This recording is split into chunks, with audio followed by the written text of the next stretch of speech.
दरम्यान मनसेला मविया घेण्यासंदर्भात हर्षवर्धन सपकाळ यांनी मांडलेल्या भूमिकेवरून संजय राऊतांनी त्यांना चांगलाच फटकारलाय। काँग्रेसचं नेतृत्व दिल्लीत आहे, राज्यातील नेत्यांना निर्णय घेण्याचा अधिकार नाही असा टोला राऊतांनी लगावलाय। सध्या तरी मवियात नव्या भिडूची गरज नाहीये असं हर्षवर्धन सपकाळ यांनी म्हटलं होतं।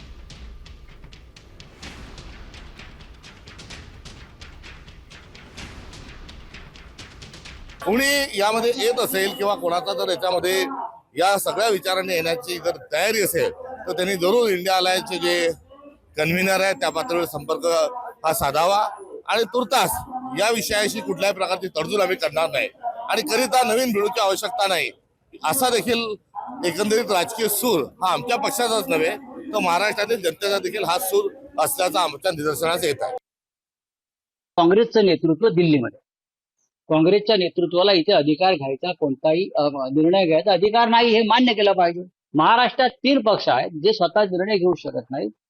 एक पक्षाचे अध्यक्ष खरगे साहेब आहेत, ते दिल्लीत निर्णय घेतील आणि दुसरे जे 2 पक्ष सरकारमध्ये सामील आहेत त्यांचा निर्णय अमित शहा घेतात, कारण तो त्यांच्या मालकीचा पक्ष आहे। ज्यांचं नेतृत्व दिल्लीत आहे ते दिल्लीतून निर्णय घेतील। आम्ही सगळे उरलेले लोक महाराष्ट्रात आहोत, आम्ही महाराष्ट्रात निर्णय घेऊ। आता isakal.com आहे देशातील नंबर 1 ची मराठी न्यूज वेबसाईट।